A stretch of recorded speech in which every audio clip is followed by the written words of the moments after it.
Hello hi అందరికీ నమస్కారం. Today ఒక మంచి వీడియోతో మీ ముందుకు వచ్చానండి. చల్లి అన్నం ఈ పదార్థానికి సరైన పదం. దీన్ని వాడుక భాషలో చద్దన్నం అని అంటుంటారు. చాలామంది ఈ వేసవి కాలంలో ఈ చద్దన్నాన్ని మార్నింగ్ బ్రేక్ఫాస్ట్లా తినేస్తుంటారు. ఈ తోడుపెట్టిన అన్నం ఈ ఎండాకాలం కనుక తిన్నట్లయితే ఆరోగ్యానికి ఆరోగ్యం, కడుపుకి కూడా చలవ. మరి ఈ చద్దన్నాన్ని ఏ విధంగా ప్రిపేర్ చేసుకోవాలనేది ఈ వీడియోలో చూపిస్తాను, ఫాలో అవ్వండి.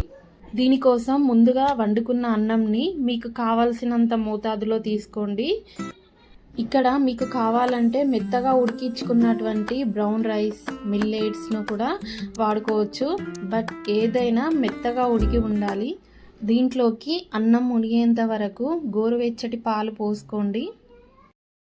దీంట్లోకి కొంచెం పెరుగు తోడుగా వేయండి. ఒకవేళ మీరు బాగా వేడిగా ఉన్న పాలను ఇందులో వేస్తే కనుక వెంటనే పెరుగు తోడు వేయకండి. ఒక 2-3 మినిట్స్ ఆగి అప్పుడు పెరుగు వేయండి. పాలు వేడిగా ఉన్నప్పుడు వేస్తే పులుపు వస్తుందని గుర్తుంచుకోండి. పులుపు మరింత శరీరానికి వేడి చేస్తుంది. దీంట్లోకి ఒక పెద్ద ఉల్లిపాయ 2 పాయలుగా చేసి అండ్ 2-3 పచ్చిమిర్చి ఘాట్లు పెట్టి వేసుకోవాలి.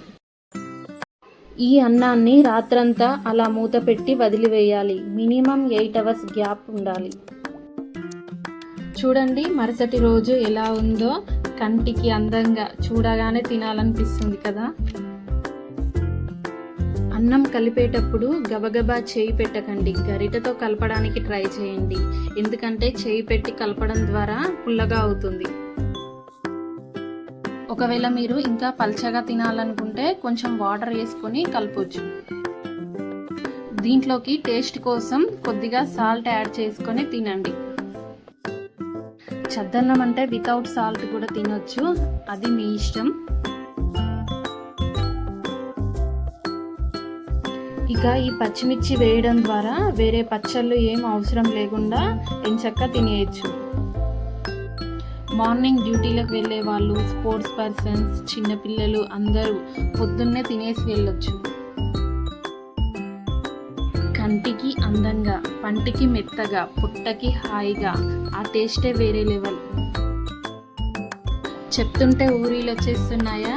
మరెందుకు ఆలస్యం, మీరు కూడా ట్రై చేయండి.